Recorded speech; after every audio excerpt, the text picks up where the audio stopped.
Grounding, also called earthing, is a therapeutic technique that involves doing activities that ground or electrically reconnect you to the earth.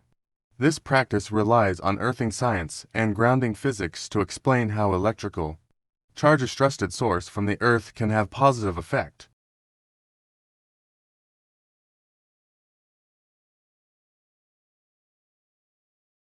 This type of grounding therapy is entirely the same as the technique that is used in mental health treatment.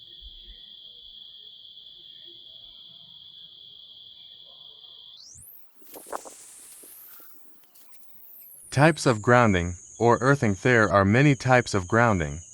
All of them focus on reconnecting yourself to the earth. This can be done through either direct or indirect contact with the earth. Number 1.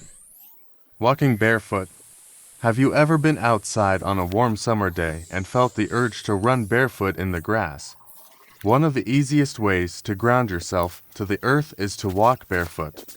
Whether this is on grass, sand, or even mud. Allowing your skin to touch the natural ground can provide you with grounding energy. Number 2.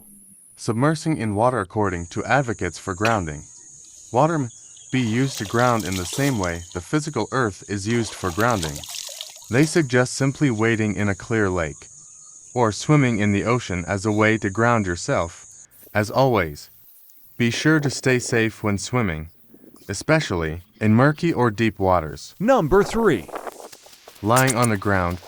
You can increase your skin to earth contact by lying on the ground. You can do it in the grass by the park or on the sand at the beach. If you're going to ground yourself in this way, be sure to take the proper precautions and never lie somewhere you could be injured. Okay, tapos na nga tayo mag-earthing or grounding. So ngayon, punas naman tayo ng mukha. Ayan, joke lang. Okay, so ito naman yan ang ating lilinisin. Ating anak na si Biggie. Si Bergman Biggie. Ganda, di ba? King Tab. Siya, nga pala masasabi niya dito sa akin, Bergman.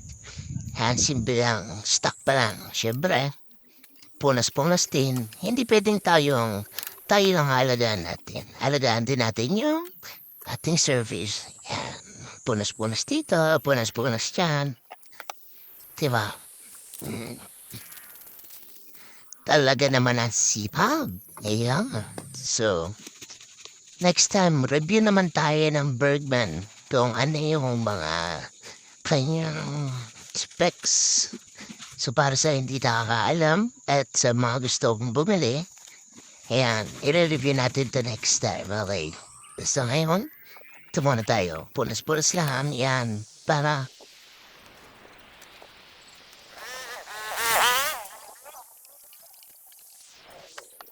sige na, napakalaki nga pala na itong U-box na ito. Sobrang laki ng lagay na ito. Kasi ang half-face helmet, depende sa half-face nga pala. Ayan. So, dyan nakalagay ang aking mga papel. Ayan. Over. Ayan. Ayan. Lagi ko nga palang ginagawa to. Kada umaga, kada gigising ako, maghahatid sa mga bata. Ayan. So, made in Japan. Ang Sophie.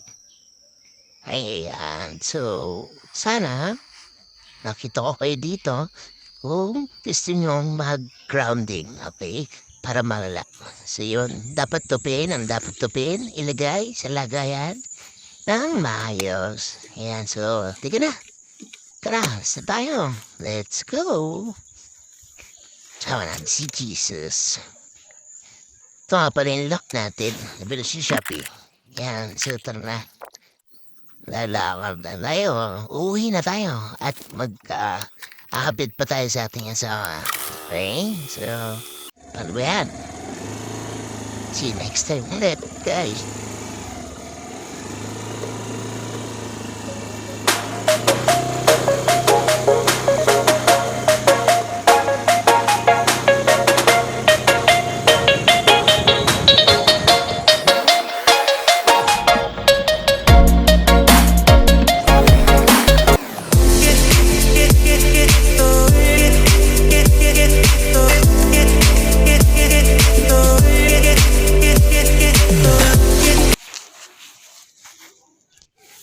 Ayun o, dito na tayo sa ating bahay. Yan, so part ka tayo.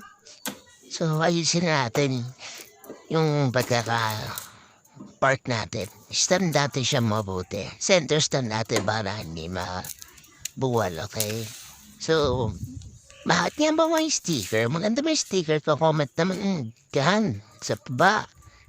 And like nyo naman tong video ko. So, subscribe na rin kayo sa aking channel. Okay, so, AJ nga pala. And, at ating kasama, si Biggie. Okay, so, nandito na lang ulit. So, may ito na ulit tayo. Susunod nating vlog.